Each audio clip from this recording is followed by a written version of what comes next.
इस वक्त the news now की टीम डिस्ट्रिक्ट सांबा में है और हम इस समय रामगढ़ सेक्टर में है। ये ठीक वही इलाका है जो बॉर्डर से सटा हुआ इलाका है।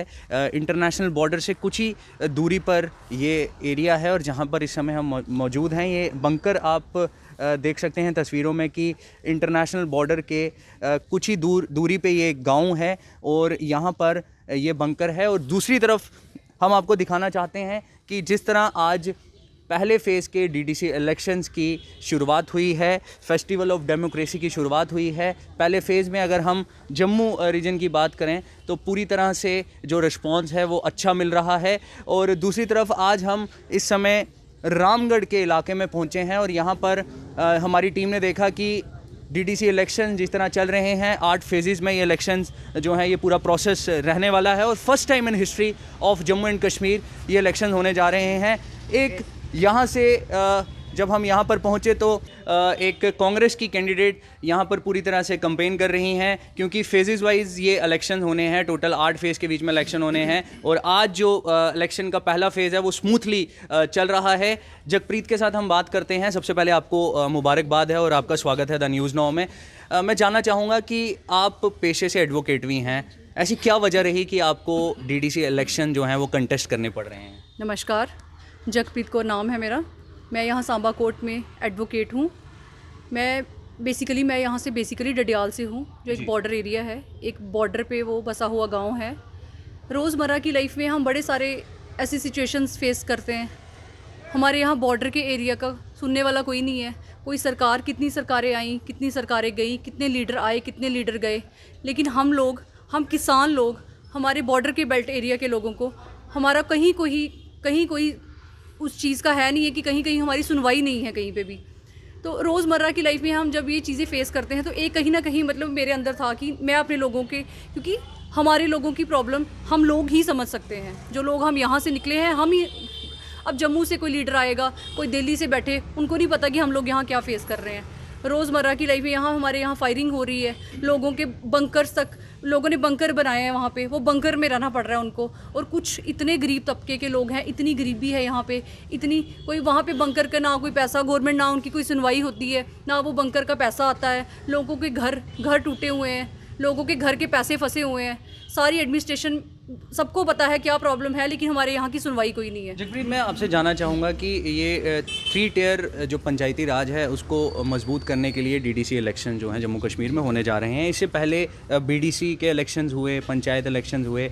आपको क्या लगता है कि कौन से अभी भी आपके इस एरिया के बीच में काम अधूरे हैं जो अब आप, अगर यहाँ पर आपको लोग अपना कीमती वोट देते हैं, आपको सफल बनाते हैं, तो आप प्रायोरिटी पे सबसे पहले वो करेंगे? नहीं, आप जैसे कह रहे हैं यहाँ पे पंचायती इलेक्शन हुए, बीडीसी की इलेक्शन हुए, काम अधूरे। यहाँ कोई काम हुए ही नहीं है, यहाँ सब काम अधूरे हैं। मेरा ये है कि अगर मैं पंचायती इलेक्शन, अगर ये डीडीसी की इलेक्शन अगर मैं जीती हूँ, सबसे पहले हमारे गांव के लोगों को जो प्रॉब्लम आ रही है, domicile certificate, international border certificate, character certificate, ये सारे लोग आए रोज़मर्रा की ज़िंदगी में तहसीलों में धक्के खा रहे हैं। हमारे कहीं हमारे जहाँ जो नुमाइंदे हमने चुन के भेजे, लोगों से पैसे खा रहे हैं ये सर्टिफिकेट्स बनाने के। सबसे पहले मेरा ये है कि तहसीलदार, डीसी साहब से मिलके हम इन चीज़ों को लोगों के लिए, अब हमारे यहाँ पे गाँव पे यहाँ पे मोबाइल नेटवर्क नहीं है, यहाँ पे नेटवर्क, मोबाइल की नेट ही नहीं आता यहाँ पे। अब यहाँ के बच्चों की ऑनलाइन क्लासेस, यहाँ पे वाईफाई की समस्या, बड़ी सारी ऐसी समस्या जिससे हमारे लोग जूझ रहे हैं। तो मुझे यही है कि अगर मैं यहाँ पे आऊँ, सबसे बड़ा यहाँ पे किसानों की समस्याएं, बीज उनको प्रॉपर टाइम पे नहीं मिल रहा। हर चीज़ इतनी महंगाई है, हर चीज़ इतनी महंगी है। वो गरीब कितनी यहाँ पे आए दिन फसलें ख़राब हो रही हैं, पिछले 3 सीज़न की फसलें यहाँ पे ख़राब होती जा रही हैं। तो लोगों को ना उसका मुआवजा मिल रहा, ना सरकार उस चीज़ का मुआवजा दे रही। वो लोग गरीब कहाँ जाएंगे, वो किसको अपनी बात सुनाएंगे? तो इसलिए मेरा ये है कि मैं आऊँ इस फील्ड में, डीडीसी की इलेक्शन में जीतूँ, ताकि मैं अपने इन लोगों की ये प्रॉब्लम सॉल्व कर सकूँ। मैनिफेस्टो में आपके क्या क्या है, किन किन चीज़ों को ज़्यादा फोकस किया गया है? क्या लगता है कि बॉर्डर के इलाके के जो आसपास के जो लोग हैं, जहाँ पे आप भी रहते हैं और आप भी यहाँ के इलाके को अच्छे से जानते हैं, क्या क्या चैलेंजेस उनको आम दिनों में फेस करने पड़ते हैं? मेरी मैनिफेस्टो में सबसे पहली बात तो ये है कि ये जो बिजली का किराया हमारे किसानों को, लाख 2-2 लाख इस वक्त बिजली का किराया हमारे किसानों को आया है। तो जो उनकी जब फसलें ख़राब होगी, वो किराया कहाँ से देंगे? सबसे पहले मेरे मैनिफेस्टो में सबसे मेन ये मुद्दा है कि अगर मैं डीडीसी मेंबर आती हूँ, मैं हर अपनी अप्रोच लगाऊंगी कि उनका किराया माफ़ किया जाए, या कुछ % तक उनको जो है रिलैक्सेशन दी जाए उस किराए में। बाकी बीज के दाम, जो यहाँ पे खाद और बीज के दाम है उनको कम किया जाए और ईज़िली लोगों को अवेलेबल करवाया जाए। हमारे ये जो लोग यहाँ पे खज्जल खराबी करवाते हैं, जम्मू जा रहे हैं बेचारे इतनी दूर दूर से, तब तक सीज़न हो जाता है, जब तक गवर्नमेंट जो सब्सिडी देती है बीजों पे जब तक उनके पास पहुँचता तब तक सीज़न हो जाता है। तो वो जो खज्जल खराबी लोग करवा रहे हैं उन चीज़ों को। बाकी मेन मेरा एक डोमिसाइल का भी है। डोमिसाइल का ये जो लोग हमारे प्रॉब्लम फेस कर रहे हैं, डोमिसाइल सर्टिफिकेट बनाने, अनपढ़ जनता, इनको अवेयर करके इन लोगों का खुद इजीली बनाए ताकि गांव-गांव में जाया जाए और इनके डोमिसाइल इजीली बने, इनको इतनी प्रॉब्लम ना आए, तहसीलों के धक्के ना खाने पड़े इन लोगों को। बाकी आप देख ही रहे हैं, बाकी किसानों का ये तो छुपा नहीं है किसी से। आप देख रहे हैं कल पंजाब में भी हमारे 2 किसान भाई शहीद हुए हैं। ये जो यहाँ के भी किसानों, लेकिन इनकी आवाज़ उठाने वाला कोई नहीं है, क्योंकि यहाँ पे एक बड़ा तबका जो है हमारे यहाँ पे पंजाब की तरह हमारे यहाँ पे भी एक बड़ा तबका किसान ही है, लेकिन इनकी आवाज़ ऊपर तक पहुँचाने वाला कोई नहीं है। क्या लगता है, बैक टू विलेज 3 प्रोग्राम हुआ था अभी पीछे, एक डेवलपमेंट रही थी, उससे पहले 2 भी रहा, 1 भी रहा, तो किस तरह का रीच रहा एडमिनिस्ट्रेशन का आम लोगों तक? देखिए, ये प्रोग्राम सिर्फ एक दुनिया को बेवकूफ़ बनाने का है कि बैक टू विलेज करवाया। आप मुझे बताएं कि बैक टू विलेज का हमारे यहाँ पे क्या बेनिफिट है? बैक टू विलेज का क्या बेनिफिट रहा?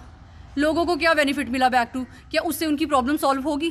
क्या उससे उनके डोमिसाइल मिल के बस ये लोग आ जाते हैं, जब इलेक्शन का दौर आएगा, कुछ भी आएगा, गांव में जाएंगे, बैक टू विलेज जैसे प्रोग्राम बना के एडमिनिस्ट्रेशन को सारा। आपको पता है बैक टू विलेज की वजह से हमें रेवेन्यू डिपार्टमेंट में कितनी मुश्किल है। सारा स्टाफ इन्होंने बैक टू विलेज में हायर किया होता था, सारे वहीं पे गए होते थे, वहाँ पे लोग, उनकी समस्याएं वहीं पे, वो किसान बेचारे वहाँ पे खज्जल हो रहे हैं। ये बैक टू विलेज करवा किस कर रहे हैं वहाँ पे? ये कुछ नहीं है, ये सिर्फ जनता को दिखाने के लिए कि हाँ भाई एडमिनिस्ट्रेशन कुछ कर रही है, हम कुछ कर रहे हैं, ये वो है। बाकी किसी भी एडमिनिस्ट्रेशन को किसी को भी किसानों से कोई लेना देना नहीं है, उनकी समस्याओं का उनको कोई मतलब नहीं है। उनको बस अपना ये देखना है कि ठीक है किस तरह से दिल्ली को खुश किया जाए, दिल्ली की सरकार को खुश किया जाए, बस ये वही प्रोपोगंडा है और कुछ नहीं है। आम लोगों की यहाँ कोई सुनवाई नहीं है। द न्यूज़ नाउ से बात करने के लिए बहुत बहुत धन्यवाद और आपको ऑल द बेस्ट जो इलेक्शंस अपकमिंग है।